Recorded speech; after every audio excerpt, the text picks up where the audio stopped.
Medical assistant vital signs practice. Question 1. Before giving an ordered injection, the patient states, "I had hives after this medicine last year." What should the medical assistant do? Option A. Hold the medication and notify the provider for further instructions. Option B. Document the statement after administering the injection.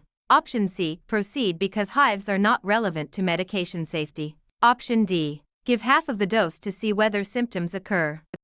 The correct answer is option A. Hold the medication and notify the provider for further instructions.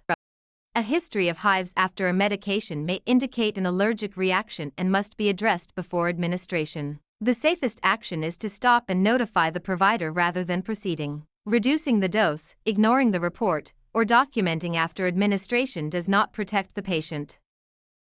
Question 2. Which statement about ownership and access to medical records is most accurate? Option A. The facility generally owns the physical or electronic record, while patients have rights to access their health information. Option B. Medical records are public documents available to anyone who asks. Option C. Patients own the original chart and may remove it from the office at any time. Option D. Only the insurance company may view the record after a claim is filed. The correct answer is option A. The facility generally owns the physical or electronic record, while patients have rights to access their health information. Healthcare organizations generally maintain ownership and custody of the record system, but patients have important access rights. Medical assistants should follow policy for record requests and privacy protections. Treating records as public or removable property violates confidentiality and record control standards. Question 3. A patient with limited English proficiency arrives with a minor child who offers to interpret. What is the best action? Option A. Arrange for a qualified medical interpreter according to facility policy. Option B. Use the child for all interpretation because it is convenient. Option C. Skip the history because communication will take too long. Option D. Speak louder in English until the patient nods. The correct answer is option A. Arrange for a qualified medical interpreter according to facility policy. Qualified medical interpreters improve accuracy, privacy, and informed communication. Minor children should not be used routinely for medical interpretation because of accuracy and ethical concerns. Skipping communication or speaking louder does not overcome language barriers. Question 4. Before assisting with a pelvic examination, which patient position is commonly used? Option A. Prone position with arms overhead. Option B. Trendelenburg position only. Option C. Lithotomy position. Option D. Sims position for every pelvic examination. The correct answer is option C. Lithotomy position. The lithotomy position provides access for many pelvic examinations and related procedures. Proper draping and explanation help maintain privacy and comfort. Trendelenburg, prone, and Sims positions serve different purposes and are not the standard choice for most pelvic examinations. Question 5. When creating a written business letter from a medical office, which element is most important for professionalism? Option A. Unverified patient details copied from memory. Option B. Clear purpose, correct grammar, accurate patient information, and appropriate confidentiality safeguards. Option C. Casual slang so the message sounds friendly. Option D. Visible diagnosis details on the outside of the envelope. The correct answer is option B. Clear purpose, correct grammar, accurate patient information, and appropriate confidentiality safeguards. Professional written communication should be accurate, clear, and privacy conscious. Grammar and formatting affect credibility, while patient identifiers and health information must be handled carefully. Slang, unverified details, or exposed confidential information undermines professionalism and privacy. Question 6. An older adult becomes dizzy while stepping off the examination table. What should the medical assistant do? Option A. Leave the room to find the provider without supporting the patient. Option B. Document normal gait without asking any questions. Option C. Assist the patient to a safe seated or lying position and call for help if needed. Option D. Encourage the patient to keep walking to improve balance. The correct answer is option C. Assist the patient to a safe seated or lying position and call for help if needed. Dizziness during transfers creates an immediate fall risk. The medical assistant should help the patient to a safe position, stay with the patient, and notify appropriate staff according to protocol. Encouraging ambulation or leaving the patient unsupported can result in injury. Question 7. Minutes after an injection, a patient develops wheezing, facial swelling, and hives. Which emergency is most likely? Option A. Mild seasonal allergies only. Option B. A routine vasovagal response without airway concern. Option C. Anaphylaxis. Option D. A delayed billing reaction. The correct answer is option C. Anaphylaxis. Wheezing, facial swelling, and hives after medication exposure suggest anaphylaxis, a life-threatening allergic reaction. The medical assistant should activate emergency procedures and assist within scope. Mild allergies, vasovagal episodes, and billing issues do not match the airway and allergic findings. Question 8. During a patient encounter, a medical assistant notices visible soil on both hands after removing gloves.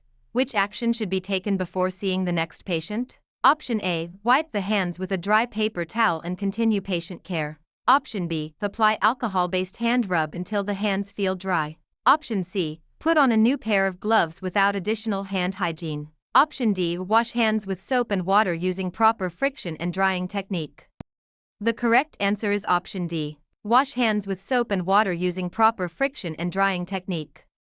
Hand hygiene is the foundation of infection prevention, but alcohol-based rubs are not the preferred method when hands are visibly soiled. Soap, water, friction, and thorough drying physically remove organic material and microorganisms. Gloves do not replace hand hygiene, and dry wiping does not provide adequate microbial removal. Question 9. Which coding system is primarily used to report medical procedures and services on many outpatient claims? Option A. NDC only. Option B. SNOMED Household Code. Option C. CPT. Option D. ICD-10-CM. The correct answer is option C. CPT. CPT codes describe procedures and services performed by healthcare professionals. ICD-10-CM codes describe diagnoses and reasons for encounters. Drug identifiers and clinical terminology systems do not replace CPT for procedure reporting on standard outpatient claims. Question 10. A chemical disinfectant spills in the clinical area. Where should the medical assistant look for handling and cleanup guidance? Option A. A patient education brochure about nutrition. Option B. A coworker's guess based on the chemical smell. Option C. The appointment schedule from the previous day. Option D. The safety data sheet for that chemical and the facility spill policy. The correct answer is option D. The safety data sheet for that chemical and the facility spill policy. Safety data sheets provide information about hazards, protective equipment, first aid, storage, and spill response for chemicals. Facility spill policy adds local procedures and reporting steps. Guessing or using unrelated materials can lead to unsafe exposure. Question 11. While assisting with a 12-lead ECG, where should lead V1 be placed? Option A. 4th intercostal space at the left sternal border. Option B. 5th intercostal space at the left midclavicular line. Option C. 4th intercostal space at the right sternal border. Option D. Left midaxillary line at the same level as V4. The correct answer is option C. 4th intercostal space at the right sternal border. Correct precordial lead placement is essential for accurate ECG interpretation. Lead V1 is placed at the 4th intercostal space on the right sternal border. The other sites correspond to different chest leads or general placement landmarks. Question 12. Before scheduling a procedure that requires payer approval, what administrative step is often needed? Option A. Change the diagnosis code to guarantee payment. Option B. Obtain prior authorization according to the insurance plan requirements. Option C. Tell the patient insurance rules never apply to outpatient care. Option D. Submit a claim after the procedure and hope the plan pays. The correct answer is option B. Obtain prior authorization according to the insurance plan requirements. Some insurance plans require prior authorization before certain procedures, medications, or services. Completing this step helps reduce denials and informs the patient about coverage requirements. Changing codes improperly or ignoring plan rules can create compliance and payment problems.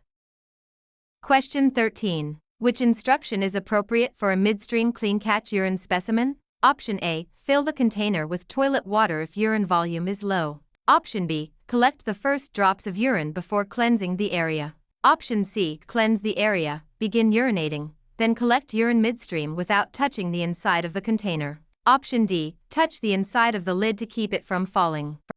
The correct answer is option C, cleanse the area, begin urinating, then collect urine midstream without touching the inside of the container. A midstream clean catch specimen reduces contamination from skin and genital flora. Cleansing first and collecting the middle portion of the stream helps produce a more reliable specimen. Touching sterile surfaces or adding water contaminates the sample and can invalidate results. Question 14. When registering a new patient, which information is most important to verify before the visit begins? Option A, demographics, insurance information, identification, consent forms, and contact details. Option B, a previous patient's account number if the last names match. Option C, only the patient's preferred pharmacy and favorite appointment time. Option D, the provider's lunch schedule and the patient's parking location. The correct answer is option A, demographics, insurance information, identification, consent forms, and contact details.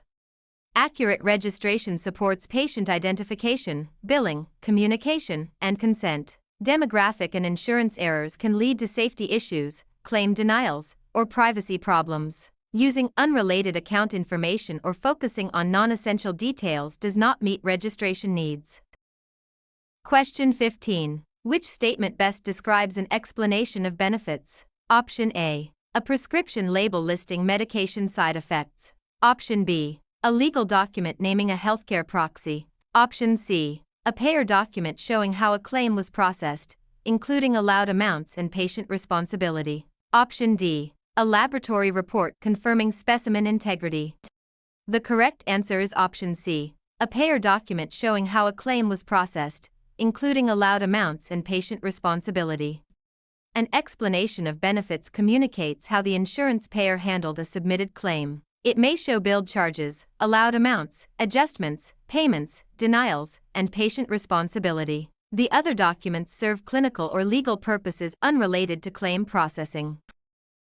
Question 16. While removing contaminated gloves, which technique helps prevent contamination of the hands? Option A, snap the gloves off quickly to avoid contact with the skin. Option B, wash the gloves with soap and water before removing them. Option C, pull both gloves off by the fingertips and place them on the counter. Option D, grasp the outside of one glove near the wrist, peel it off inside out, and remove the second glove without touching the contaminated exterior.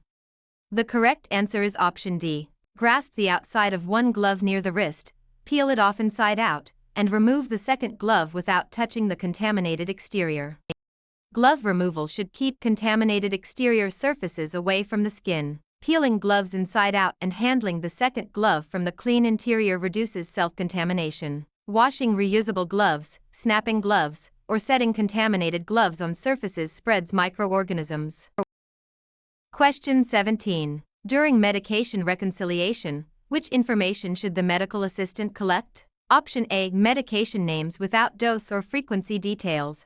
Option B, only medications that the patient started within the past week. Option C, only medications prescribed by the current provider. Option D, prescription drugs, over-the-counter drugs, supplements, doses, and frequency. The correct answer is option D, prescription drugs, over-the-counter drugs, supplements, doses, and frequency. Medication reconciliation compares a complete medication list with the current record to identify discrepancies. Prescription medications, over-the-counter products, supplements, doses, and frequency all matter for safety. Limited or incomplete lists can miss interactions, duplications, or adherence problems. Question 18. The suffix itis in the term dermatitis indicates which meaning? Option A, removal. Option B, inflammation. Option C, hardening. Option D, deficiency. The correct answer is option B, inflammation. The suffix itis means inflammation, so dermatitis refers to inflammation of the skin. Word part recognition helps candidates decode unfamiliar medical terms. The other meanings correspond to different suffixes and should not be applied to this term. Question 19. A patient asks for a copy of records to send to a new specialist. What should the medical assistant verify before release? Option A, That the specialist personally calls the front desk without written details. Option B. That only verbal permission from a neighbor has been obtained. Option C. That the patient pays the full account balance before any records are released. Option D. That the release follows facility policy and any required authorization is complete. The correct answer is option D. That the release follows facility policy and any required authorization is complete.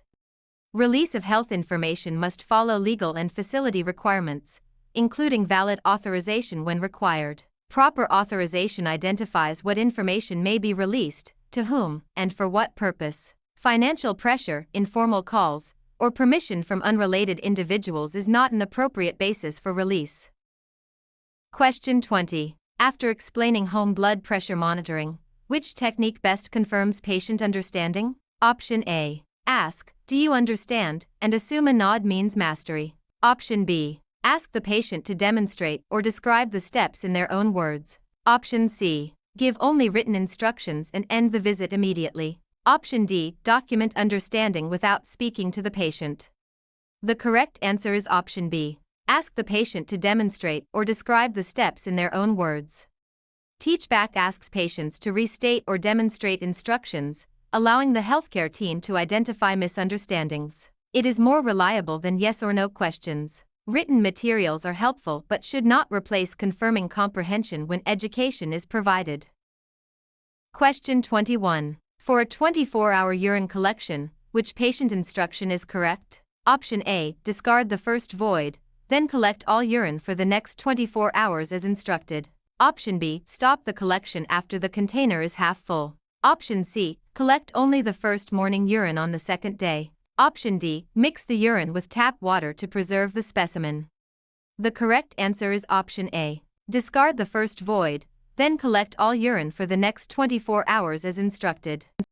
A 24-hour urine collection begins after the first void is discarded and includes all urine produced during the timed period. Missing specimens or ending early can make the result inaccurate. Adding water or collecting only one void is not consistent with the procedure. Question 22. Which action can contribute to hemolysis of a blood specimen? Option A. Vigorously shaking the tube after collection. Option B. Gently inverting an additive tube as recommended. Option C. Using the correct needle size for the vein. Option D. Allowing the antiseptic to dry before needle insertion. The correct answer is option A. Vigorously shaking the tube after collection. Hemolysis occurs when red blood cells rupture, and vigorous shaking can damage cells. Additive tubes should be gently inverted the recommended number of times rather than shaken. Allowing antiseptic to dry and choosing an appropriate needle size supports specimen quality. Question 23. A claim is denied because the subscriber identification number is invalid. Which action should be taken? Option A. Ignore the denial because payers correct all errors automatically. Option B. Bill a different patient with a similar name. Option C. Verify the insurance information with the patient, correct the claim, and resubmit if appropriate. Option D. Change the date of service to make the claim look newer. The correct answer is option C. Verify the insurance information with the patient, correct the claim, and resubmit if appropriate. Claim denials related to demographic or insurance errors should be researched and corrected using accurate information. Verification with the patient and payer records helps prevent repeat denials. Altering dates or billing another patient is improper and potentially fraudulent. Question 24. A patient slips in the hallway but states they feel fine. What should the medical assistant do? Option A. Ignore the event because the patient denies injury. Option B. Ask the patient to sign a statement promising not to report it. Option C. Place blame in the medical record before speaking with anyone. Option D. Notify the provider, assess according to role, document objective facts, and complete an incident report per policy. The correct answer is option D. Notify the provider, assess according to role, document objective facts, and complete an incident report per policy. Falls must be addressed even when the patient initially denies injury because symptoms can develop later. Objective documentation and incident reporting support patient safety and risk management. Ignoring the event, blaming others, or pressuring the patient is unprofessional and unsafe. Question 25. Before performing a resting 12-lead ECG, which preparation is most appropriate? Option A. Explain the procedure, provide privacy, prepare the skin, and position the patient supine if tolerated. Option B. Place electrodes over thick clothing to preserve modesty. Option C. Have the patient hold a cell phone during the tracing to stay relaxed. Option D. Ask the patient to exercise vigorously to improve electrical signal. The correct answer is option A. Explain the procedure, provide privacy, prepare the skin, and position the patient supine if tolerated. Resting ECG quality depends on patient understanding, privacy, proper skin contact, and minimal movement. Supine positioning is standard when tolerated, with modifications made according to patient condition. Exercise, clothing under electrodes, and electronic distractions can interfere with the tracing. Question 26. During a telephone triage call, an adult patient reports crushing chest pain and shortness of breath. Which response is most appropriate? Option A. Advise the patient to drive alone to the office for evaluation. Option B. Tell the patient to take a friend's medication and call back tomorrow. Option C. Schedule the patient for the next routine opening in 2 weeks. Option D. Follow emergency protocol and direct the patient to call emergency medical services immediately. The correct answer is option D. Follow emergency protocol and direct the patient to call emergency medical services immediately. Chest pain with shortness of breath can indicate a life-threatening emergency. Medical assistants should follow written protocols and direct activation of emergency services rather than delaying care. Scheduling routine visits, encouraging self-transport, or suggesting another person's medication is unsafe and outside scope. Question 27. During an extremity examination, which statement correctly uses the term distal? Option A. The elbow is distal to the fingers. Option B. The wrist is distal to the elbow. Option C. The shoulder is distal to the wrist. Option D. The upper arm is distal to the hand. The correct answer is option B. The wrist is distal to the elbow. Distal means farther from the point of attachment or origin of a body part. On the upper limb, the wrist is farther from the trunk than the elbow. The other statements reverse the directional relationship. Question 28. Which instruction is appropriate for collecting a sputum specimen? Option A. Touch the inside of the container lid to steady it. Option B. Brush teeth after collecting the specimen to increase bacteria. Option C. Cough deeply from the lungs and expectorate into the sterile container without touching the inside. Option D. Spit saliva from the mouth into any available cup. The correct answer is option C. Cough deeply from the lungs and expectorate into the sterile container without touching the inside. Sputum specimens should come from deep respiratory secretions rather than saliva. A sterile container and avoidance of interior surfaces help maintain specimen integrity. Saliva, non-sterile cups, and touching sterile surfaces can contaminate the sample. Question 29. Following exposure to blood from a contaminated needle, what is the medical assistant's priority action after safely ending the procedure? Option A. Finish the rest of the day and report the event only if symptoms develop. Option B. Apply a bandage and document the event only in the patient chart. Option C. Wash the affected area and report the exposure according to the facility exposure control plan. Option D. Squeeze the wound repeatedly to remove contaminated blood. The correct answer is option C. Wash the affected area and report the exposure according to the facility exposure control plan. Blood-borne pathogen exposures require immediate first aid and prompt reporting so post-exposure evaluation can begin without delay. Facility exposure control plans outline reporting, documentation, and follow-up steps. Delayed reporting, chart-only documentation, or manipulating the wound can compromise safety and follow-up care. Question 30. Which action supports accurate inventory control in a medical office? Option A. Store expired supplies in exam rooms until they are used. Option B. Check expiration dates, rotate stock, and reorder supplies before par levels are critically low. Option C. Order large quantities without tracking usage or storage space. Option D. Keep sterile and dirty supplies together for convenience. The correct answer is option B. Check expiration dates, rotate stock, and reorder supplies before par levels are critically low.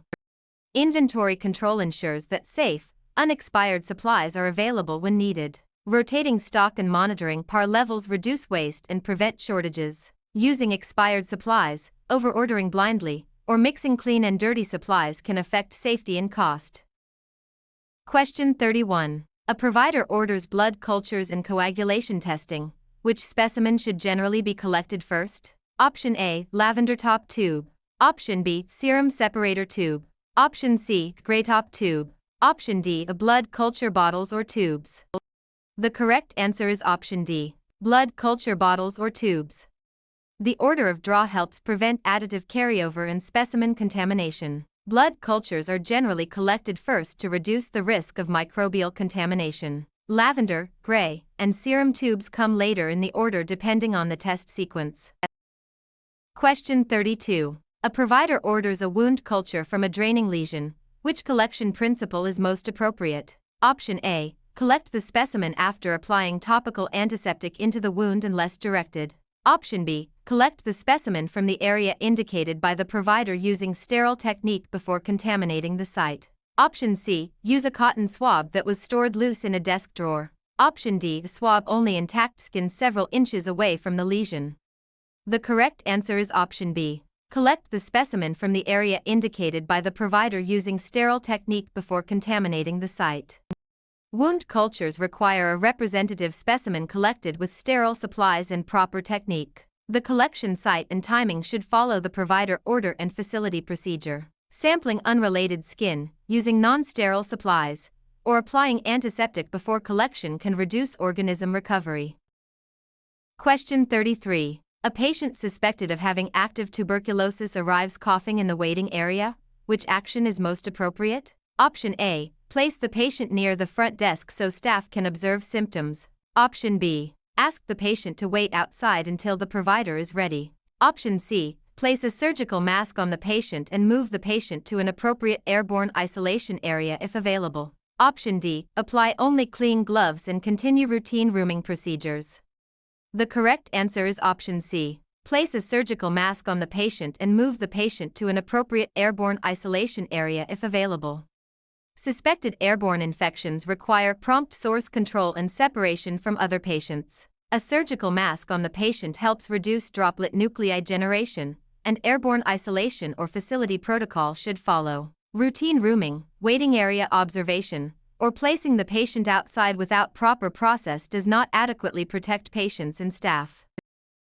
Question 34. A provider orders 250 mg of a liquid medication available as 500 mg per 5 ml. How many milliliters should be prepared? Option A, 2.5 ml. Option B, 1 ml. Option C, 10 ml. Option D, 5 ml. The correct answer is option A, 2.5 ml. The concentration is 500 mg in 5 ml, which equals 100 mg per ml. A 250 mg dose requires 2.5 ml when the ordered dose is divided by the concentration. The other values reflect either underdosing or overdosing calculations.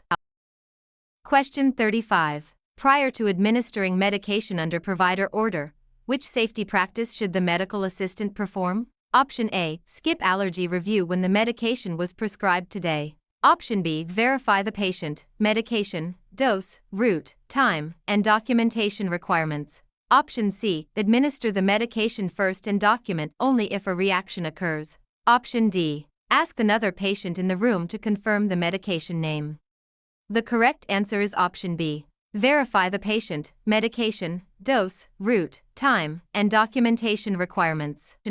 Medication administration safety depends on verifying the rights of medication administration before the dose is given. Patient identity, drug, dose, route, timing, and documentation must align with the order and policy. Delayed documentation, unreliable identifiers, and skipped allergy checks increase the risk of medication error. Question 36. When handling controlled substances in the medical office, which practice is expected? Option A. Store controlled medications in an unlocked cabinet for quick access. Option B. Record only the doses that were wasted, not those administered. Option C. Allow staff to share login credentials for medication tracking. Option D. Maintain secure storage and accurate inventory records according to policy. The correct answer is option D. Maintain secure storage and accurate inventory records according to policy. Controlled substances require strict accountability, secure storage, and complete record keeping. Accurate inventory control supports patient safety and regulatory compliance. Unlocked storage, incomplete records, and shared credentials weaken medication security.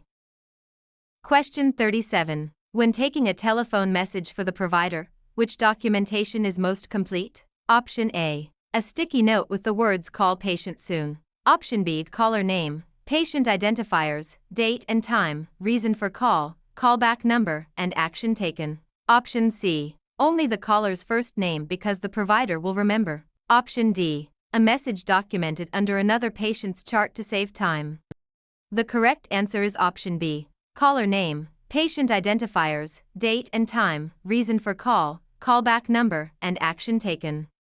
Telephone documentation should be clear, complete, and placed in the correct record, including identifiers, time, reason, contact information, and action supports continuity of care. Vague notes, incomplete identification, or wrong chart documentation can lead to errors.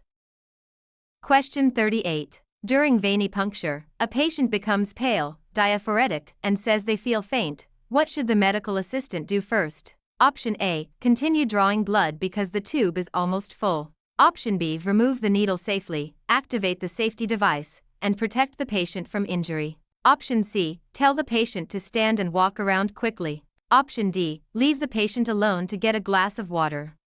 The correct answer is option B. Remove the needle safely, activate the safety device, and protect the patient from injury. Signs of syncope during venipuncture require immediate prevention of injury and safe needle removal. The patient should be supported, monitored, and assistance obtained according to protocol. Continuing the draw, making the patient stand, or leaving them alone increases risk of injury. Question 39. Which patient should generally receive the earliest available urgent appointment or emergency direction based on office protocol? Option A. A patient reporting sudden facial drooping and arm weakness. Option B. A patient asking for routine vaccine records. Option C. A patient requesting an annual wellness visit next month. Option D. A patient calling to update a mailing address. The correct answer is option A. A patient reporting sudden facial drooping and arm weakness. Sudden facial drooping and arm weakness can indicate a stroke and require immediate escalation according to protocol. Scheduling decisions should prioritize potentially life-threatening symptoms. Routine wellness visits, record requests, and address updates do not require the same urgency. Question 40. A patient scheduled for a minor procedure asks why a timeout is performed. What is the best explanation? Option A. It replaces the need to identify the patient earlier in the visit. Option B. It allows staff to take a break during the procedure. Option C. It is performed only when the patient is unconscious. Option D. It verifies the correct patient, procedure, site, and other key safety details before starting.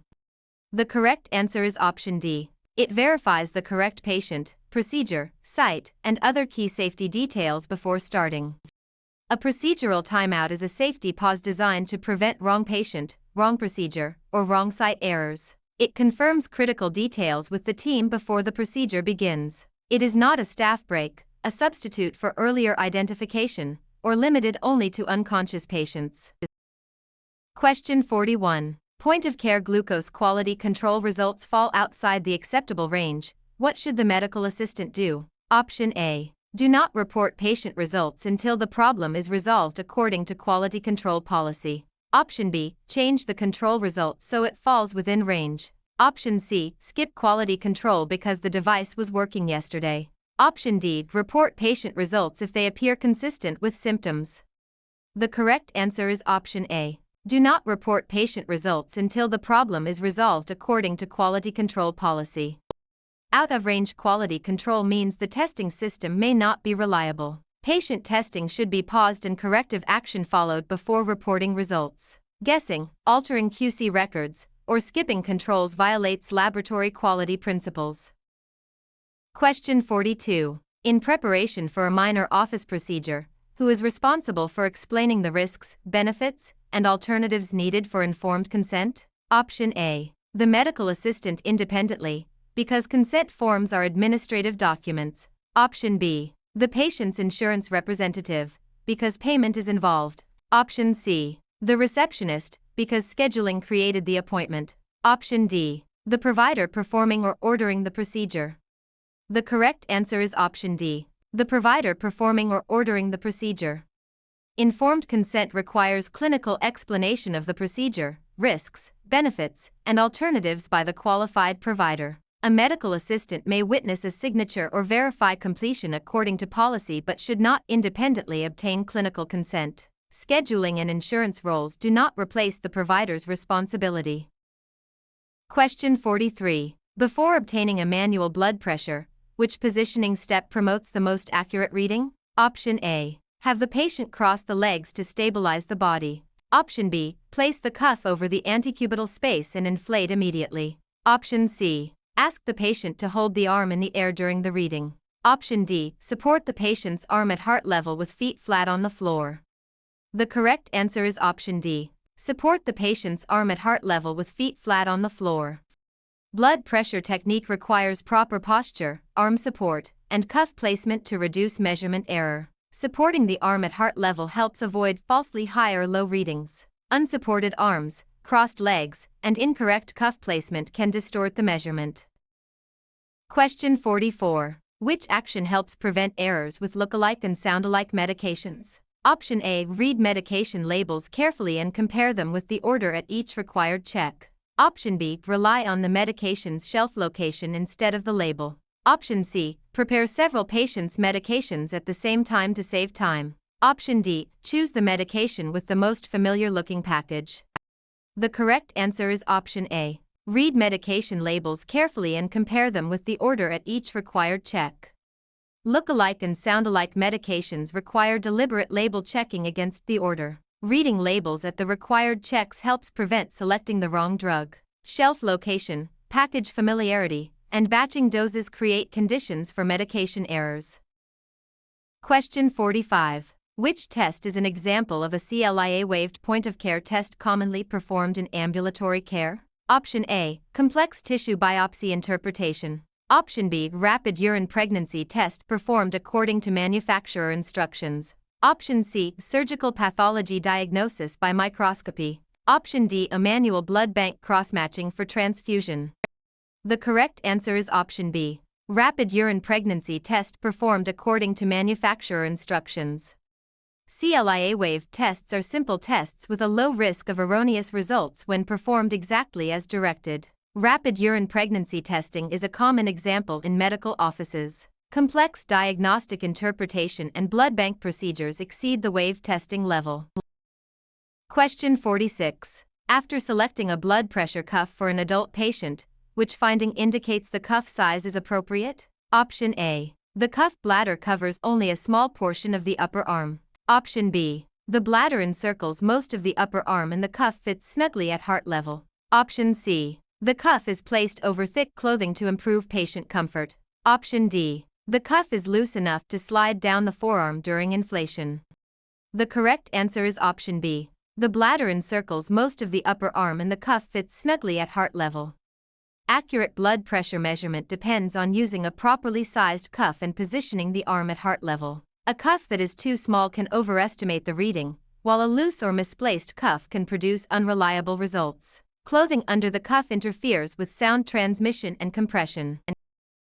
Question 47. An adult patient reports dizziness when standing. Which vital sign technique is most appropriate to assess this complaint? Option A. Measure only oral temperature after the patient has stood for 5 minutes. Option B. Use a pediatric cuff to detect subtle blood pressure changes. Option C. Skip the pulse measurement because posture affects only blood pressure. Option D. Measure orthostatic blood pressure and pulse according to facility protocol.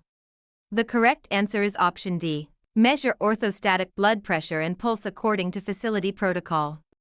Dizziness with position changes can indicate orthostatic hypotension, so blood pressure and pulse are assessed in different positions. Facility protocols commonly include lying, sitting, or standing measurements with timed intervals. Temperature alone, improper cuff selection, or omitting pulse does not evaluate the physiologic response adequately.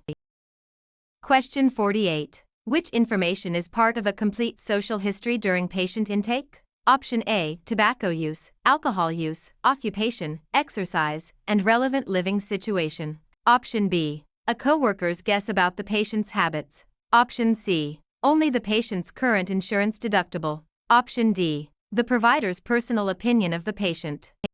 The correct answer is option A. Tobacco use, alcohol use, occupation, exercise, and relevant living situation. Social history documents lifestyle and environmental factors that can affect health. Tobacco, alcohol, occupation, activity, and living situation may influence screening, counseling, and care planning. Insurance information and unsupported opinions are not substitutes for patient-reported social history. Question 49. According to standard precautions, which assumption should guide a medical assistant when handling blood and body fluid specimens? Option A. Only specimens from patients with known infections require protective handling. Option B. All blood and certain body fluids should be treated as potentially infectious. Option C. Gloves are unnecessary when the patient appears healthy and afebrile. Option D. Body fluids are infectious only when visible blood is present. The correct answer is option B. All blood and certain body fluids should be treated as potentially infectious. Standard precautions require healthcare workers to apply infection control practices to all patients regardless of diagnosis or appearance. Treating blood and certain body fluids as potentially infectious reduces occupational exposure risk. The other choices rely on assumptions about the patient or the specimen and can lead to unsafe practice. Question 50. Which instruction should be included for a patient wearing a Holter monitor? Option A. Ignore symptoms because the monitor records everything automatically. Option B. Keep a diary of symptoms and activities while wearing the monitor as directed. Option C. Shower with the monitor unless it begins beeping. Option D. Remove the monitor each night to prevent skin irritation. The correct answer is option B. Keep a diary of symptoms and activities while wearing the monitor as directed. A Holter monitor records cardiac electrical activity over an extended period, and a diary helps correlate symptoms with rhythm changes. Patients should follow instructions about keeping electrodes attached and avoiding water unless the device is approved for it. Removing the device or failing to document symptoms can reduce diagnostic value.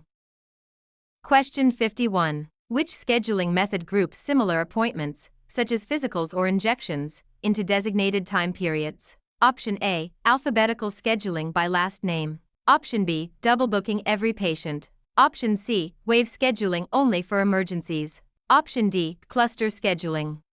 The correct answer is option D. Cluster scheduling. Cluster scheduling reserves blocks of time for similar visit types to improve workflow and resource use. It can help staff prepare rooms, supplies, and documentation efficiently. Double booking, emergency-only waves, or alphabetic scheduling do not describe this method. Question 52. When collecting a throat culture, where should the swab be directed for the best specimen? Option A. The front teeth and lips. Option B. The tonsillar area and posterior pharynx while avoiding the tongue and cheeks. Option C. The outside surface of the tongue after the patient drinks water. Option D. The inner cheek only. The correct answer is option B. The tonsillar area and posterior pharynx while avoiding the tongue and cheeks. A throat culture should sample the areas most likely to contain the suspected organism, typically the tonsillar region and posterior pharynx. Avoiding the tongue and cheeks reduces contamination with oral flora. Swabbing teeth, lips, cheek, or tongue surface is less likely to yield a useful diagnostic specimen. Question 53. An ECG tracing shows wandering baseline artifact. Which cause should the medical assistant assess first? Option A. A completed consent form in the chart. Option B. The patient's insurance deductible status. Option C. A properly entered date of birth in the air. Option D. Patient movement, poor electrode contact, or inadequate skin preparation. The correct answer is option D. Patient movement, poor electrode contact, or inadequate skin preparation. Wandering baseline commonly results from movement, loose electrodes, or skin preparation problems. Correcting electrode contact and encouraging the patient to remain still can improve tracing quality. Administrative details do not explain electrical artifact on the tracing. Question 54. When documenting a patient's pain assessment, which entry is most complete? Option A. Patient seems uncomfortable and probably has severe pain. Option B. Pain is noted but the location is not important. Option C. Patient pain appears unchanged from last visit. Option D, patient reports sharp lower abdominal pain rated 7 out of 10 that began this morning. The correct answer is option D. Patient reports sharp lower abdominal pain rated 7 out of 10 that began this morning. Pain documentation should include subjective patient report, location, quality, severity, and onset when available. A numeric rating scale supports consistent communication among healthcare team members. Guessing severity, omitting key descriptors, or relying on appearance alone weakens clinical documentation. Question 55. Upon reviewing a patient's chart, the medical assistant sees the term bradycardia. What does this term mean? Option A. A normal rhythm with skipped documentation. Option B. An abnormally fast respiratory rate. Option C. Inflammation of a vein. Option D. An abnormally slow heart rate. The correct answer is option D. An abnormally slow heart rate. Bradycardia refers to a slower than expected heart rate for the patient's age and condition. Recognizing common prefixes such as Brady helps decode medical terms on exams and in charts. The distractors confuse cardiac rate with breathing, inflammation, or documentation status. Question 56. After running an autoclave cycle, which indicator provides the strongest evidence that sterilization conditions were effective? Option A. An operator note stating the autoclave door was closed during the cycle. Option B. A piece of autoclave tape that changed color on the outside of the pack. Option C. A biological indicator showing that resistant spores were destroyed. Option D. A dry wrapper on the instrument pack after the cycle ended. The correct answer is option C. A biological indicator showing that resistant spores were destroyed. Biological indicators are the most definitive routine test of sterilization because they use highly resistant spores to verify microbial destruction. Chemical tape shows exposure to certain conditions but does not prove that all sterilization parameters were met. Dry packaging and operator notes are useful observations but are not equivalent to biological monitoring. Question 57. Which medication instruction should be rewritten to avoid a dangerous abbreviation? Option A. Take 1 tablet daily. Option B. Take 1 tablet QD. Option C. Take 1 tablet by mouth. Option D. Take 1 tablet with water. The correct answer is option B. Take 1 tablet QD.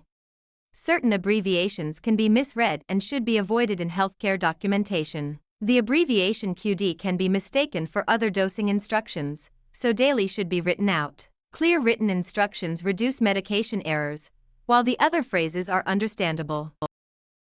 Question 58. Which site is appropriate for a dermal puncture on an infant's heel? Option A. The arch of the foot near the instep. Option B. The medial or lateral plantar surface of the heel. Option C. The tip of the big toe near the nail bed. Option D. The center of the heel directly over the calcaneus. The correct answer is option B. The medial or lateral plantar surface of the heel. Infant heel punctures are performed on the medial or lateral plantar surface to reduce risk of bone injury. The center of the heel may place the calcaneus at risk, and other foot areas are not recommended routine collection sites. Proper site selection is a key phlebotomy safety concept. Question 59. A patient requests an appointment reminder by email. What should the medical assistant consider first? Option A. Office policy, patient communication preferences, and privacy safeguards for electronic messages. Option B. Including another patient's appointment time as a comparison. Option C. Sending detailed diagnoses in the subject line for clarity. Option D. Using a personal email account because it is faster. The correct answer is option A. Office policy, patient communication preferences, and privacy safeguards for electronic messages. Electronic reminders must follow office policy and protect patient privacy. Patient preferences and secure communication practices should be documented when required. Personal accounts, detailed diagnoses in subject lines, and other patients' information create privacy risks. Question 60. A lavender top tube is commonly associated with which additive and test type? Option A. No additive for urinalysis. Option B. Heparin for blood cultures. Option C. Sodium citrate for coagulation testing only. Option D. EDTA for hematology testing such as a complete blood count. The correct answer is option D. EDTA for hematology testing such as a complete blood count. Lavender top tubes typically contain EDTA, which preserves cellular components for hematology tests such as CBCs. Tube additives are a frequent exam topic because collection errors can affect results. Sodium citrate, heparin, and no additive containers correspond to different specimen needs. Question 61. When communicating with a patient who has hearing difficulty, which approach is most appropriate? Option A. Assume the patient cannot participate in the conversation. Option B. Cover your mouth so the patient focuses on sound only. Option C. Face the patient, speak clearly at a moderate pace, and reduce background noise. Option D. Shout from another room to make words louder. The correct answer is option C. Face the patient, speak clearly at a moderate pace, and reduce background noise. Patients with hearing difficulty often benefit from seeing the speaker's face and having background noise reduced. Clear speech at a moderate pace supports understanding without being disrespectful. Shouting, covering the mouth, or excluding the patient impairs communication. Question 62. A patient has a bleeding forearm laceration in the office. Which first aid measure should be applied first? Option A. Apply direct pressure with appropriate protective equipment. Option B. Apply a tourniquet immediately for every minor cut. Option C. Hold the wound under hot water until bleeding stops. Option D. Remove any forming clots repeatedly to inspect the wound. The correct answer is option A. Apply direct pressure with appropriate protective equipment. Direct pressure is the initial first aid measure for most external bleeding and should be performed using standard precautions. It helps control bleeding while additional care is arranged. Repeated clot removal, hot water, or routine tourniquet use for minor wounds can worsen injury or be inappropriate.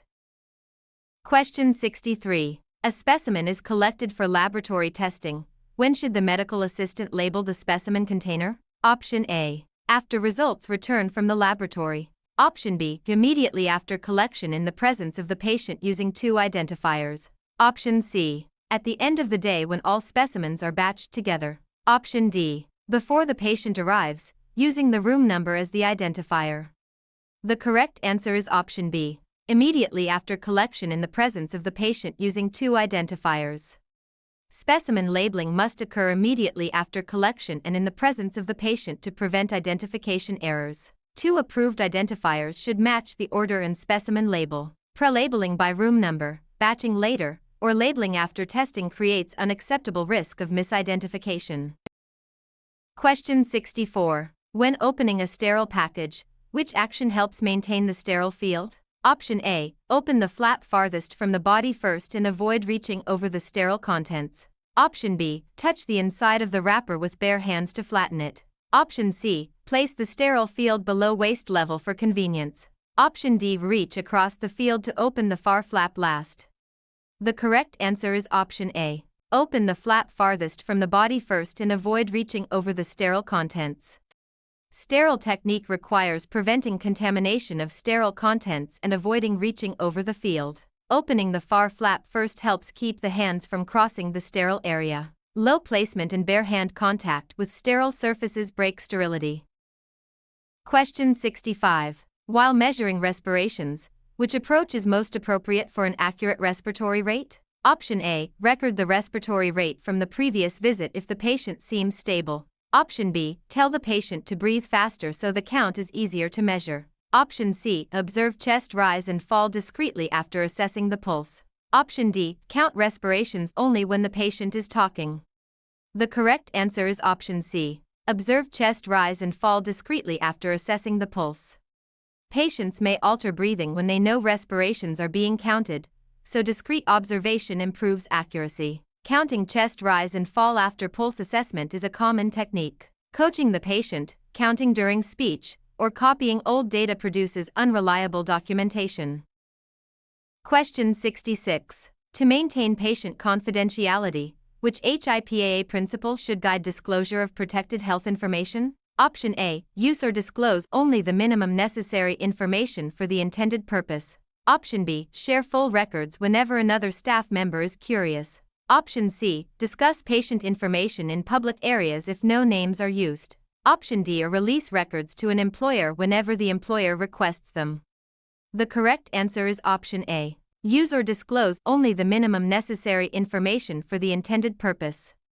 The minimum necessary standard limits access and disclosure to what is needed for a specific task. This protects patient privacy while allowing appropriate healthcare operations. Curiosity access, public discussion, and unauthorized employer release violate confidentiality expectations.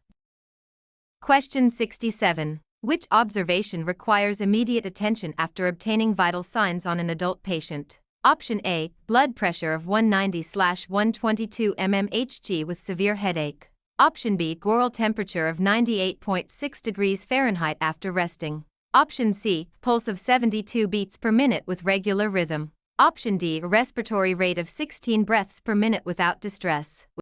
The correct answer is option A, blood pressure of 190/122 mmHg with severe headache.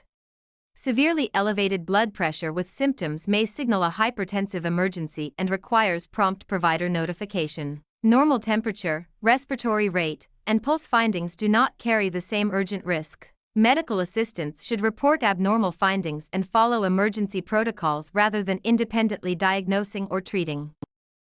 Question 68. A medical assistant suspects child abuse based on injuries and the patient's statements. Which action is appropriate? Option A, confront the suspected abuser in the waiting room. Option B, report the concern according to mandatory reporting laws and facility policy. Option C, wait several months to see whether the injuries recur. Option D, promise the patient that no one else will be told. The correct answer is option B, report the concern according to mandatory reporting laws and facility policy. Healthcare workers must follow mandatory reporting requirements when abuse is suspected. Facility policy and state law guide how and to whom the report is made. Delaying, confronting, or promising secrecy can endanger the patient and violate legal obligations. Question 69. An automated external defibrillator arrives during a cardiac arrest response. What should the medical assistant do if trained? Option A, place AED pads over medication patches without checking the skin. Option B, wait to use the AED until the patient regains consciousness. Option C, turn on the AED, attach pads correctly, and follow the device prompts. Option D, use the AED only after all emergency responders leave the room. The correct answer is option C, turn on the AED, attach pads correctly, and follow the device prompts. AEDs are designed to guide trained rescuers through rhythm analysis and shock delivery when indicated. Prompt use with correct pad placement improves the response to sudden cardiac arrest. Waiting unnecessarily or placing pads incorrectly can reduce effectiveness and safety. Question 70. A healthcare provider requests an apical pulse on a patient with an irregular radial pulse. How should the medical assistant obtain it? Option A, estimate the pulse rate from the pulse oximeter waveform only. Option B, listen over the cardiac apex for a full minute with a stethoscope. Option C, palpate the carotid artery while the patient is standing. Option D, count the radial pulse for 15 seconds and multiply by 4. The correct answer is option B, listen over the cardiac apex for a full minute with a stethoscope. An irregular pulse requires a full minute assessment to capture rate and rhythm accurately. The apical pulse is auscultated at the cardiac apex rather than estimated from a peripheral pulse or device alone. Short counts and carotid palpation are less appropriate for this clinical need.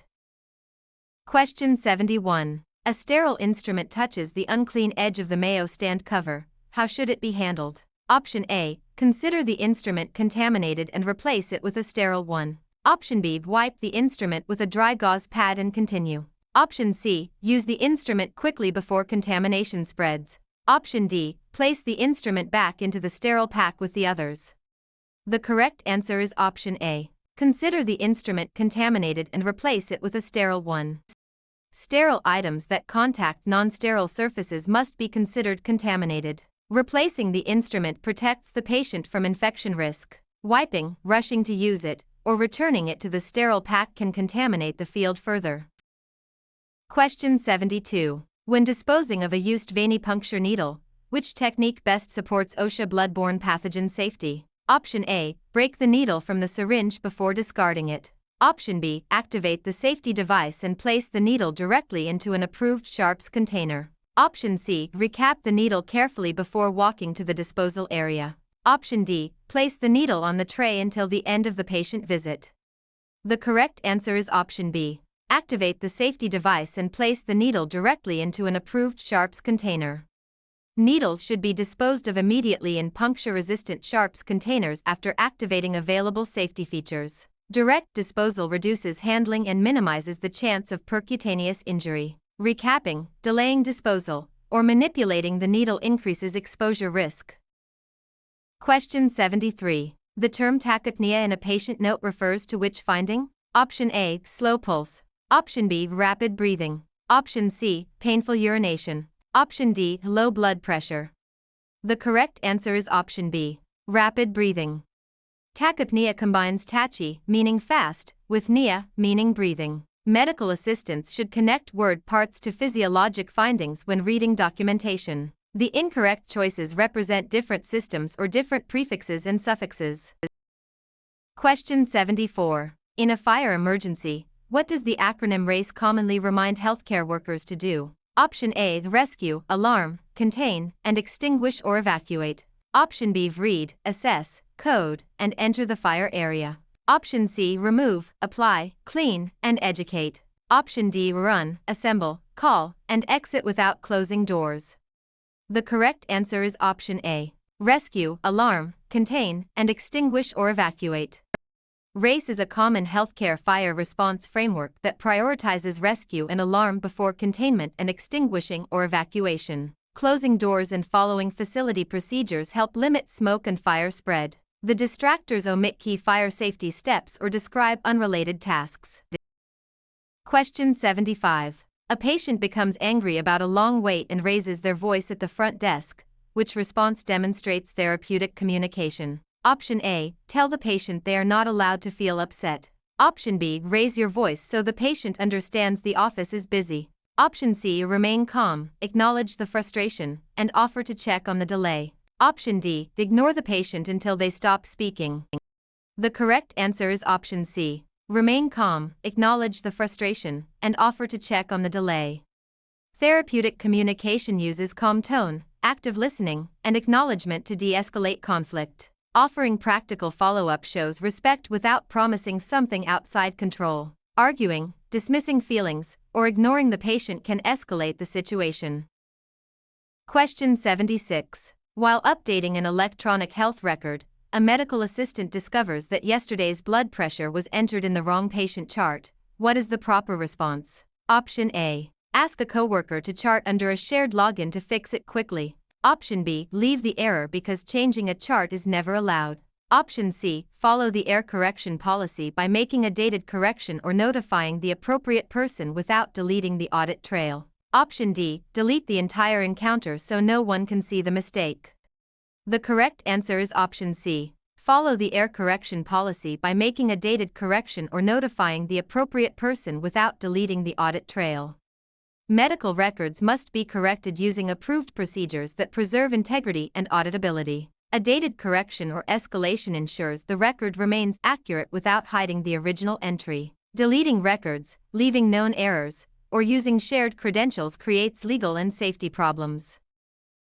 Question 77. A patient asks the medical assistant, do these lab results mean I have kidney disease? Which response is within scope? Option A, post the results in the waiting room for comparison with others. Option B, explain that the provider will interpret the results and offer to relay the question promptly. Option C, diagnose the condition based on the abnormal value. Option D, tell the patient to stop taking all medications immediately. The correct answer is option B, explain that the provider will interpret the results and offer to relay the question promptly. Medical assistants may collect data and communicate approved information, but diagnosis and interpretation belong to licensed providers. The appropriate response respects scope while ensuring the patient's concern reaches the provider. Diagnosing, giving independent medication orders, or breaching privacy is inappropriate.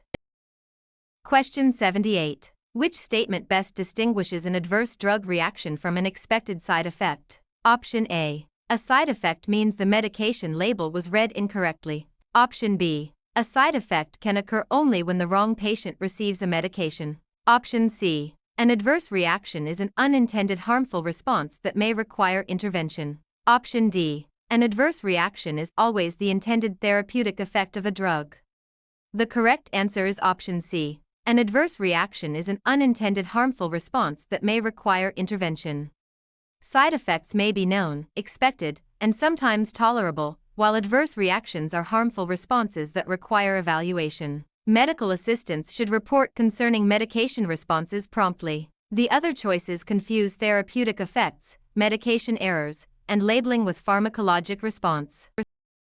Question 79. When leaving a voicemail reminder for a patient, which approach best protects confidentiality? Option A. Leave only limited information according to office policy, such as the practice name and callback number. Option B. Describe the diagnosis and all test results in the message. Option C. Mention the patient's full medical history so they know the call is important. Option D. Ask a neighbor to deliver the medical details if the patient does not answer.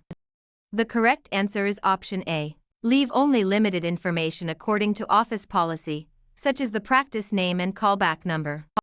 Voicemail reminders should limit protected health information because others may hear the message. Office policy should guide what details may be left. Sharing diagnoses, test results, or medical information through neighbors creates privacy risks.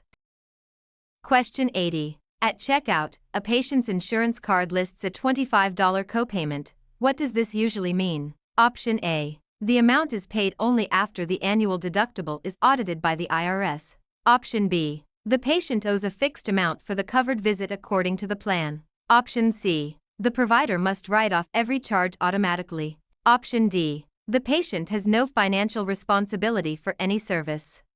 The correct answer is option B. The patient owes a fixed amount for the covered visit according to the plan. A copayment is a set amount the patient pays for a covered service, often collected at the time of visit. It differs from deductible and coinsurance amounts. The other choices misrepresent patient responsibility and insurance payment rules. Question 81. When preparing a patient for an examination, which action promotes both safety and dignity? Option A. Assume the patient knows what to remove without instructions. Option B. Explain what clothing to remove, provide a drape, and leave the room while the patient changes if appropriate. Option C. Ask the patient to undress in the waiting area to save time. Option D. Leave the door open so staff can enter quickly.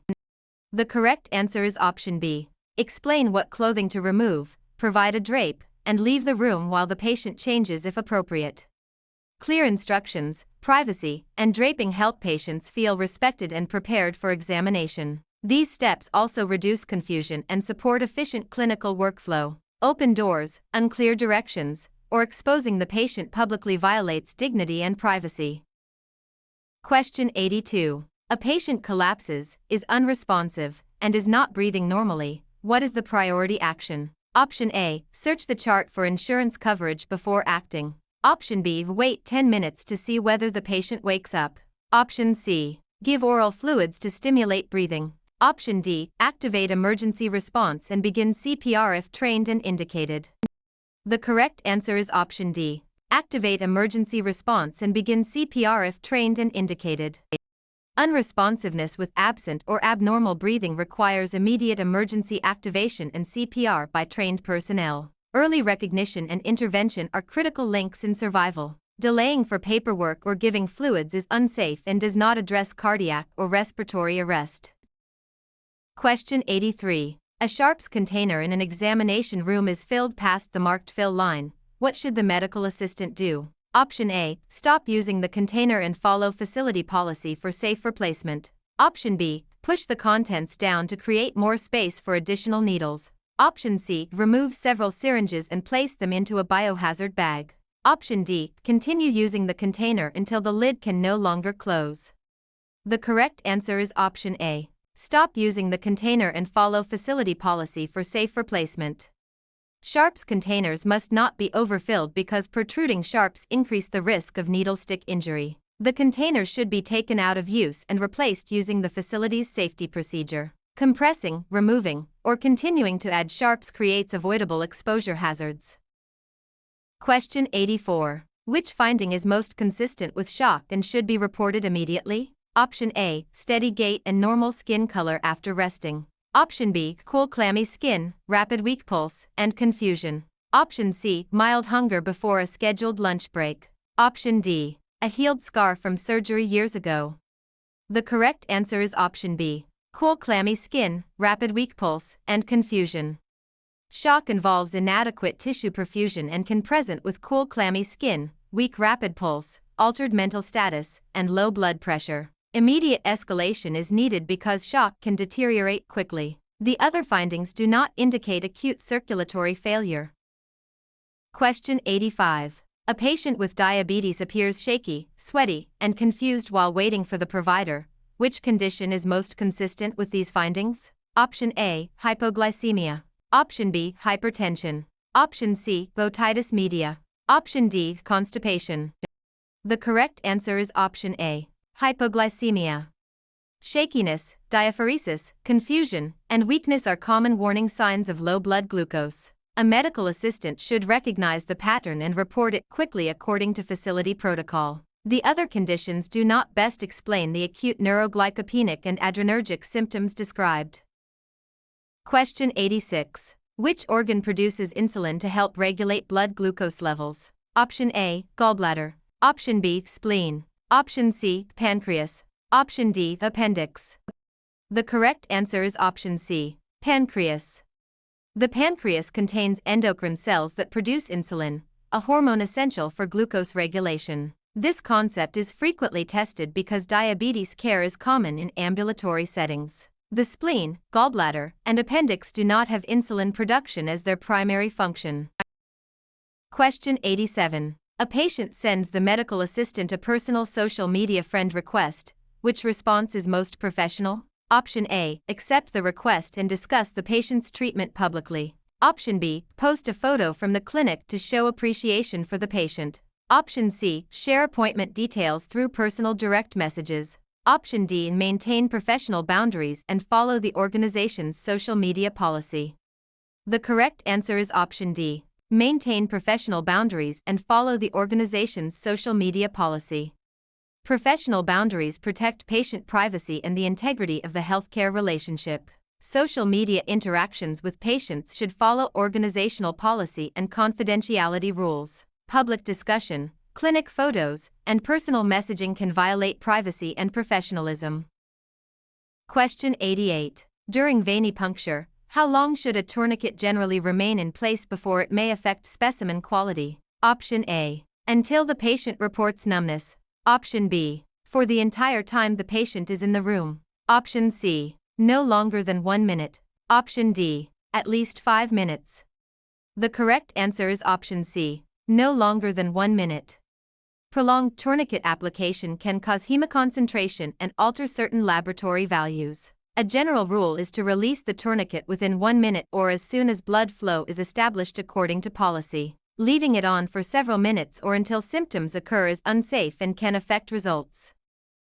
Question 89. Which instruction is most appropriate after applying a transdermal medication patch? Option A, cut the patch in half if the ordered dose is lower. Option B, document the application site and time after removing any old patches ordered. Option C, massage the patch vigorously to force medication through the skin. Option D, place the new patch directly over the old patch for steady absorption.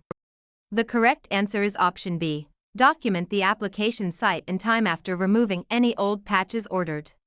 Transdermal patch safety includes removing old patches, applying the new patches directed, and documenting site and time. Multiple patches, cutting patches, or vigorous massage can alter drug delivery and increase adverse effects. Documentation also helps prevent duplicate dosing.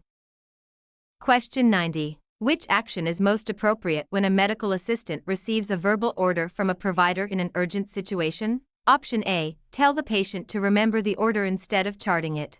Option B, repeat the order back for confirmation and document it according to policy. Option C, change the order to what seems easier to perform. Option D, ignore the order because verbal communication is never used. The correct answer is option B, repeat the order back for confirmation and document it according to policy. Read back or repeat back helps confirm accuracy when verbal orders are permitted by policy. Proper documentation and authentication requirements protect patient safety and legal integrity. Altering, failing to document, or automatically ignoring permitted urgent orders can create errors.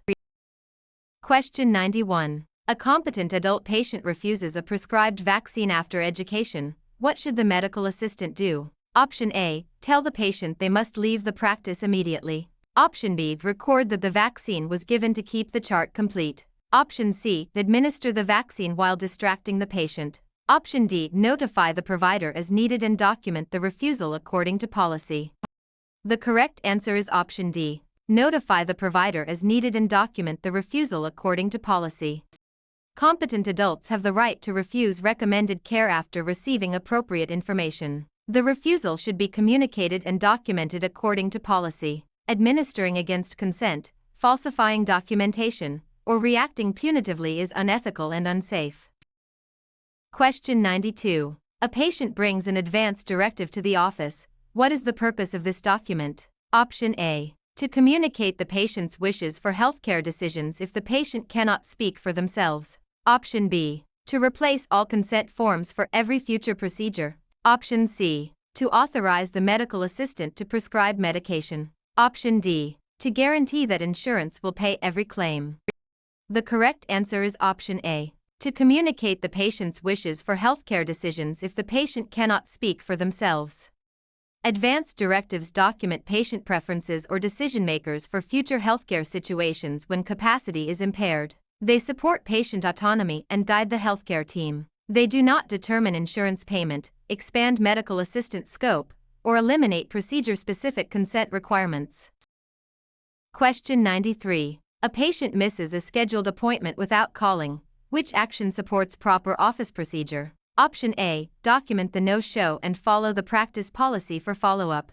Option B. Dismiss the patient immediately without following policy. Option C. Post about the missed appointment on social media. Option D. Delete the appointment so the schedule looks full. The correct answer is option A. Document the no-show and follow the practice policy for follow-up. No-shows should be documented and managed consistently according to office policy. Follow-up may involve contacting the patient, rescheduling, or applying an established fee policy when appropriate. Deleting records, public posting, or immediate dismissal without due process is inappropriate. Question 94. A patient says, I am scared about this procedure. Which response shows active listening? Option A. Everyone has this procedure, and your fear is unusual. Option B. The provider is busy, so we need to move quickly. Option C. There is nothing to be scared about, so stop worrying. Option D. It sounds like you are feeling anxious. What concerns you most? The correct answer is option D. It sounds like you are feeling anxious. What concerns you most? Active listening reflects the patient's feelings and invites them to share concerns. This approach supports trust and allows the healthcare team to address information needs. Dismissing fear, rushing, or judging the patient can increase anxiety. Question 95. A patient develops crushing chest pain while a medical assistant is attaching ECG electrodes. What should happen next? Option A. Stop and immediately notify the provider or activate emergency protocol. Option B. Tell the patient the pain is probably anxiety and continue setup. Option C. Cancel the appointment and ask the patient to drive home. Option D. Finish the ECG before telling anyone because tracing quality is important. The correct answer is option A. Stop and immediately notify the provider or activate emergency protocol. New or worsening crushing chest pain may represent a cardiac emergency and requires immediate escalation. The medical assistant should follow emergency procedures rather than delaying for routine workflow. Reassurance without assessment or sending the patient away is unsafe. Question 96. Which statement best describes the purpose of a patient portal? Option A. It replaces all emergency services and after-hours instructions. Option B. It is used only to advertise unrelated products. Option C. It allows secure patient access to selected health information and communication tools. Option D. It allows any visitor to edit another patient's chart. The correct answer is option C. It allows secure patient access to selected health information and communication tools.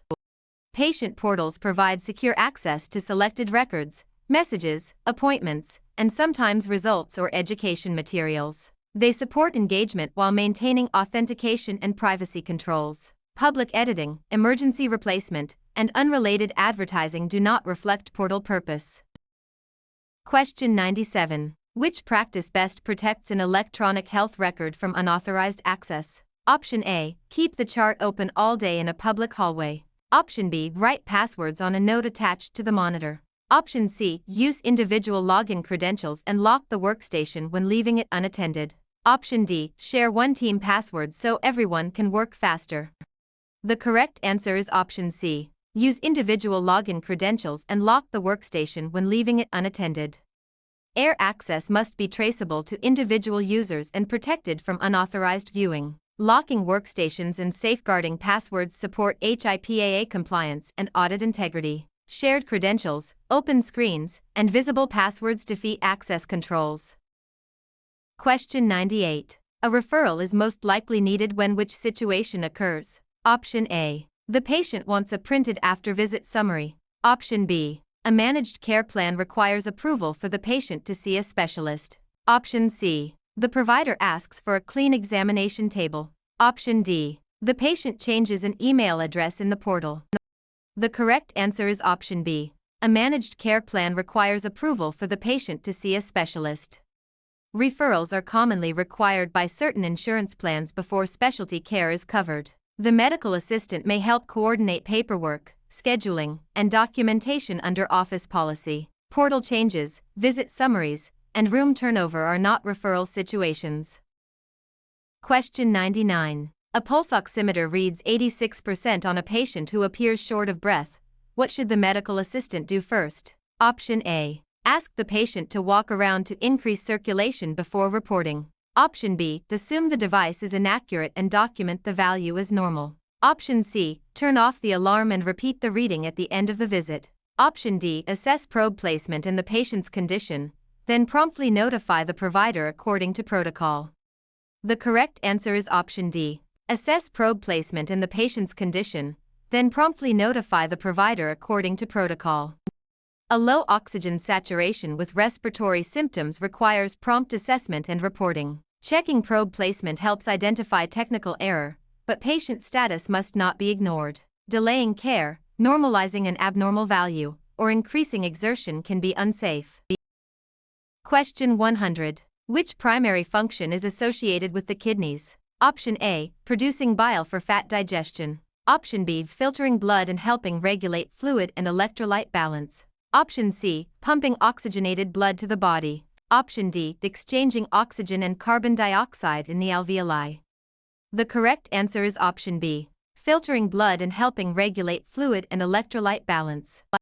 The kidneys remove wastes from the blood and help regulate water, electrolytes, and acid-base balance. These functions explain why urine tests and renal-related conditions are common in medical assisting. The distractors describe functions of the liver or gallbladder, heart, and lungs.